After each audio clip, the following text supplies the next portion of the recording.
Right.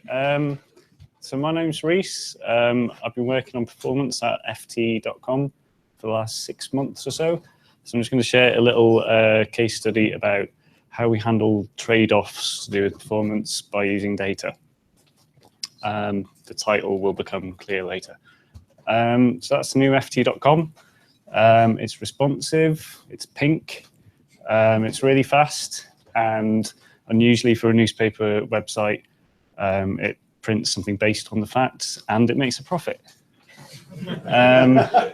So the profit is actually, in a surprising way, it helps with performance because early on we were able to demonstrate by artificially slowing the site down for a few users that having a fast site actually makes more money. So this got buy-in from various stakeholders all the way up to the board level, that performance is important, and this makes it relatively easy to win arguments about things we know harm performance. There's really not much magic stuff going on ft.com. We're just really allowed to apply best for practice and say no. So one of the techniques we use, there's no real sort of magic. Lots of people will have heard of this already. So we lazy load stuff. There's only a certain amount of bandwidth available to load the things that people care about. So the less important stuff, you load it later. And you load things like the news article and navigation, the things that people really need up front, and all the stuff that most people don't care so much about, you load that later, which you'd think would keep everybody happy. But about a month before we were due to launch, we were already showing the site to a large proportion of users. We started getting feedback that the comments weren't showing up. And after digging around, that turned out that meant that the comments were loading so slowly that people thought there weren't any. So a typical conversation with stakeholders was, why are the comments so slow? And we would explain that we lazy load them because it benefits performance in general. And then people would say, well, the users are complaining about this, so we need to do something about it. So how we responded to that was with that big word. So by using data, you can actually find out what's important and have a more informed conversation with stakeholders about what should be done. So we have a really good in-house developed data collection tool. It's very configurable.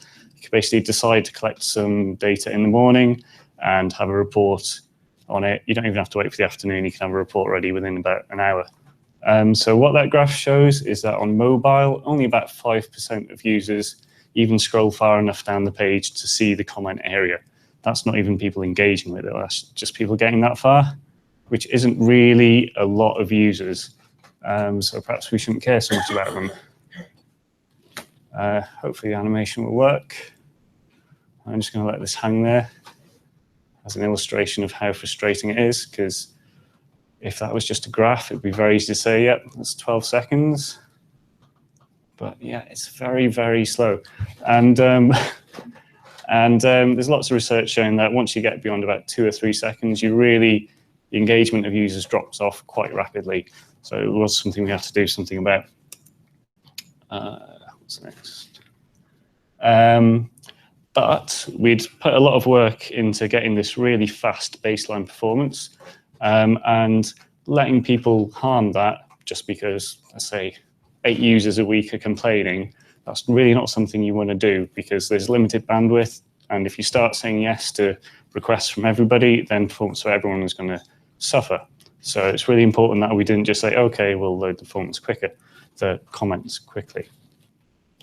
So in the end, we decided that what we need to do was vary performance based on individual users. So different users care about different things. So you need to keep the performance baseline, which everybody gets. But based on what you can learn about your users, you can vary the experience that each user gets to target to basically make the things they care about more performant. So we use data again to be able to talk about that. So the first step is to try and sort of build a theory about your users. So we know some users care about comments and others don't. So we try and measure their behavior, identify, and find a way of identifying the ones who care. So first theory was active comment users. We identify them by the people who have engaged with comments at least once in the last month. Passive users have seen comments, and everyone else was everyone else. And we measured this by dropping a little bit of information in local storage, and every time a tracking event was sent, that it was decorated with that data, so we were able to get a good picture of which users were which. So we were able to show that our active users, those that actually engaged with comments, was a tiny proportion of users. Then this is probably the most important step of the process. It's all very well measuring that, but you need to verify that it actually measures up with the kind of behavior you're trying to model. So you can see there that active users is a tiny proportion of our actual visitors, but they make up quite a large proportion of comment views. So our theory seems to add up. And then the third step, this is the easy bit. There's very little interesting technology in this talk. We basically just, instead of waiting for users to scroll down the page to load comments, we just loaded comments straight away for the users we identified as caring about them. And you see there for most users, we don't harm their bandwidth, so the rest of the site is loading quickly for them.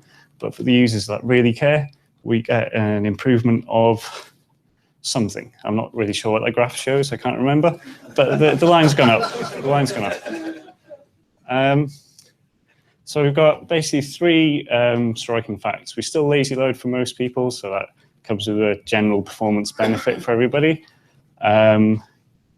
Comments load within 2 seconds for most people who care about them, but for most requests to the underlying comment service, which is very slow, it takes 7 seconds. So somehow we've got this 5-second performance benefit by not actually changing the underlying technology, which I think is a bit mad.